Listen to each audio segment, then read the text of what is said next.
سالي البنات، ان شاء الله كامل تكونوا بيان. سوجي تاعنا اليوم راح نهضروا فيه علاش الطفله الكالم تجذب كلش، مي بصح نادرا ما تلقى الحب الحقيقي.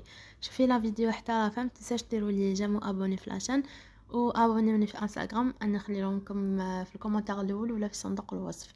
كاين نوع من البنات شغل ما تهدرش بزاف وما تتصنعش، تما ما تزيدش عليها ودير دراما ولي فيلم، مي بصح عندها طاقة راقية. الطفلة هذه الكالم راهي رايحة تجذب كامل الناس وتلفت الانتباه بلا ما تحاول. شغل ماشي نيتها تجذب الانتباه، هي هكا. سبحان الله الناس يرتاحوا لها. شغل كامل يحبوا يكونوا معاها، بصح كي تجي تشوف حياتها العاطفية تكتشف بليك شغل عيات من خيبة الامل، عيات من العلاقات السطحية، عيات من الناس اللي تحب الوجود ديالها مي بصح ما تحبهاش حب حقيقي. اليوم راح نهضروا علاش الطفله هذه تجذب الناس وتتوجه، وعلاش تلقى صعوبه في العلاقات، وش لازم دير باش تحمي قلبها بلا ما تخسر الانوثه ديالها، تما بلا ما تبدل روحها. وش دير؟ الوغ الجزء الاول راح نهضروا فيه علاش الطفله الكالم تجذب كامل الناس مي بصح نادرا ما تلقى الحب الحقيقي. النقطه الاولى باسكو الطاقه تاعها مريحه، الهدوء الداخلي ديالها يجذب الناس العيانين، ماشي العيانين معناتها في الكوتين ماشي ملاح، المتعبين، باسكو يحسوا بالراحه عندها. مي بصح البعض ينجذب للراحه تاعها فقط، ماشي لشخصها ولشخصيتها ولعقليتها، وهنايا يبدا الاستغلال العاطفي. النقطة الثانية، الناس يخلطوا بين الهدوء والضعف، يحسبوا الطفلة هذيك ساكتة باسكو ما تقدرش تواجه وما تقدرش ترفض، وكاين البعض منهم يتمادوا باسكو ما تريبونديش، باسكو ما تعيطش، باسكو ما تواجهش. مي بصح يغلطوا في الفهم ديالها، راهم غالطين باسكو ماشي هي هذيك. النقطة الثالثة، تعبر على المشاعر تاعها بطريقة ناعمة ومهذبة. كي تزعف ماشي تروح تكسر وتروح تهدر كلام زايد وتزيد عليها.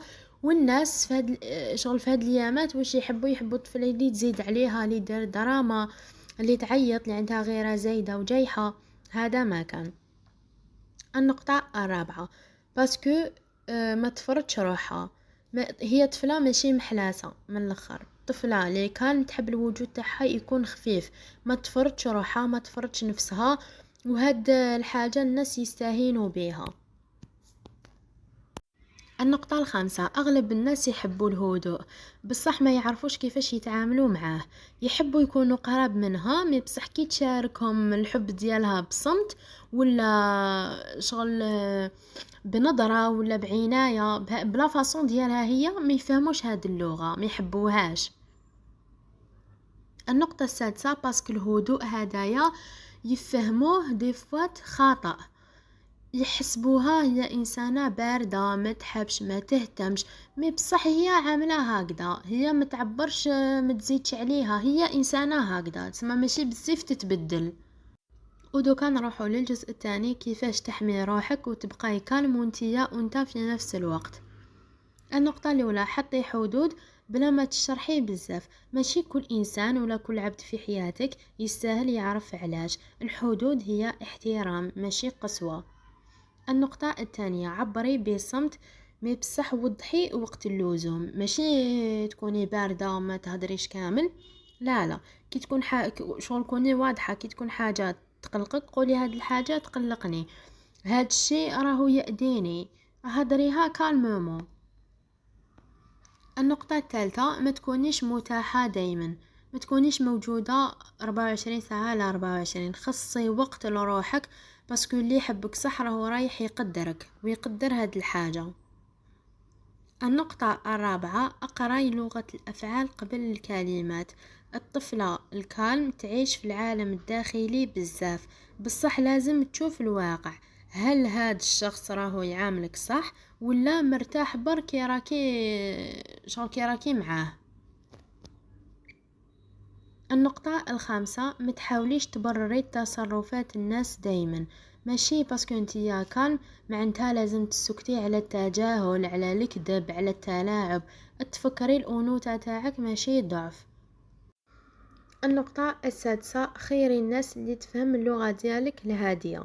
كاين ناس تعيا من الهدوء، ما تعرفش تحبك زعما بصمت، الوغ خيري الناس اللي يفهموك. نتيا انسانه كالم وتحبي الهدوء وكامل، علاش تروحي ولا تقبلي بانسان اللي ما يحبش هذا الشيء؟ الوغ خيري الناس اللي يفهموك، ماشي لازم تشرحي لروحك كل يوم هاد الحاجه. هذه حاجه سامبل ديريها في راسك. نتيا ما ترتاحش مع هاد العباد، الوغ بدلي ناس. على فان تاع لا فيديو نقول لك الانوثه تكون في الهدوء ديالك، والهدوء هذا ماشي ضعف، هدايا نوع من انواع الذكاء العاطفي. وديجا راني دايره لي فيديو على الذكاء العاطفي.